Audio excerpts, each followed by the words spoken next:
नमस्कार दोस्तों, welcome to fact और मिस्ट्री चैनल। इंसान हमेशा से ही ऊंचाइयों को छूने का सपना देखता आया है। यही वजह है कि हम धरती पर बुर्ज खलीफा जैसे स्काईक्रेपर बनाते हैं। लेकिन क्या आपने कभी सोचा है कि क्या ऐसा कोई टावर प्राचीन काल में भी बनाया गया था जो आसमान छूने की हिम्मत रखता था? आज हम बात करेंगे टावर ऑफ बाबेल की, एक रहस्यमय और ऐतिहासिक संरचना जिसका उल्लेख Hebrew Bible, Christian old testament और इस्लामिक ग्रंथों में मिलता है। इस टावर की कहानी बुक ऑफ जेनेसिस से ली गई है और इसके अवशेषों की जानकारी आधुनिक इराक में खुदाई के दौरान मिले कुछ प्राचीन टैबलेट्स से भी मिलती है। किंवदंती के अनुसार महाप्रलय यानी द ग्रेट फ्लड के बाद नूह के वंशज पूर्व की ओर बढ़े और शिनार के मैदान में बस गए।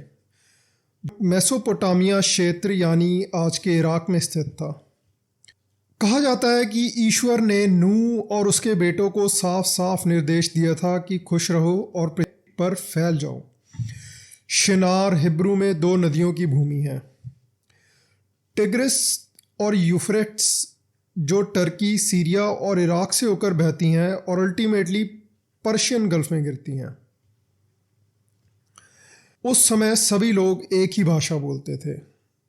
तो दोस्तों, कुछ टाइम ही बाद उन लोगों ने डिसाइड किया कि वे एक ऐसा टावर बनाएंगे जिसकी ऊंचाई स्वर्ग को छू सके, ताकि उन लोगों का नाम हमेशा के लिए अमर हो जाए और वे लोग धरती पर न फैलें और बल्कि एक ही जगह एक ही शानदार बिल्डिंग में रह सकें। तो उन्होंने पकी हुई ईंटों और कोलतार से निर्माण शुरू किया। यह टावर इंसानी घमंड और ईश्वर के आदेश के विरुद्ध खड़ा किया जा रहा था। इस परियोजना का नेतृत्व एक शक्तिशाली और रहस्यमयी शासक निम्रोद ने किया, जो हजरत नूह का परपोता था और कुश का बेटा था। निम्रोद को एक महान शिकारी और विद्रोही के रूप में जाना जाता है, जिसने बाबेल और निनेव जैसे शहर बसाए थे। लेकिन दोस्तों, निम्रोद नूह से उलट एक घमंडी और दुष्ट आदमी था। उसने यह भी कहा कि वो फिर से दुनिया डूबने नहीं देगा और एक ऐसा ऊंचा टावर बनाएगा जो पानी में ना डूब सके। इस तरह वह अपने पूर्वजों को द ग्रेट फ्लड से नष्ट करने के लिए ईश्वर से बदला लेगा। तो जाहिर सी बात है, यह कंस्ट्रक्शन ईश्वर की दृष्टि में अभिमान और विद्रोह का प्रतीक बन गया। निम्रोद के समय में लोगों की दुष्टता बहुत बढ़ गई।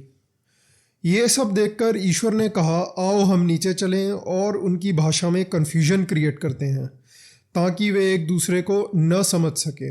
और फिर अचानक एक ही भाषा बोलने वाले लोग एक दूसरे की बात नहीं समझ सके, क्योंकि सबकी लैंग्वेज डिफरेंट हो गई। भगवान के क्रोध के बाद निम्रोद ने निर्देश दिए, लेकिन कोई भी समझ नहीं पाया। अब वे अपने गोल में फेल हो गए, प्लानिंग को समझ नहीं पाए, कंस्ट्रक्शन अधूरा रह गया और लोग दुनिया भर में बिखर गए। दोस्तों, ये भी जाना जाता है कि इस मिस्टीरियस प्लान को याहवे द्वारा तैयार किया गया था, जिसे उस समय जुड़ा और इज़राइल में क्लाइमेट और युद्ध का एक देवता माना जाता था। इस कहानी का उल्लेख इस्लामिक हिस्टोरिक बुक तारीख़ तबरी में भी मिलता है, जिसमें निम्रोद को टावर ऑफ बाबेल के निर्माण का लीडर बताया गया है। निम्रोद ने लोगों को यह विश्वास दिलाया कि यह टावर उन्हें ईश्वर से भी ऊपर ले जाएगा। अगर कभी फिर से महाप्रलय होगा तो यह टावर उन्हें बचा लेगा।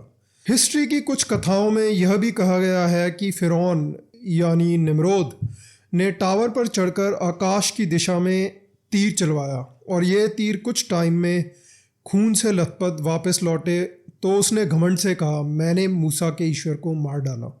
इस इंसिडेंट के कई शताब्दियों बाद उसी स्थान पर एक और राजा आया, नबूकदनेस्सर द्वितीय। उसने ओरिजिनल बाबेल टावर की नींव पर एक नया स्मारक टावर बनवाने की कोशिश करी। उसके खुद के लेखों में यह बताया गया है कि ओरिजिनल टावर बहुत पहले बनाया गया था, जो कि बाद में भूकंप से बर्बाद हो गया था। तो दोस्तों, टावर ऑफ बाबेल सिर्फ एक इमारत नहीं बल्कि इंसान के घमंड और ईश्वर की चेतावनी की रहस्यमयी कहानी है। ईसाई, मुस्लिम, यहूदी तीनों धर्मों के अनुयायी इस कहानी को मानते हैं।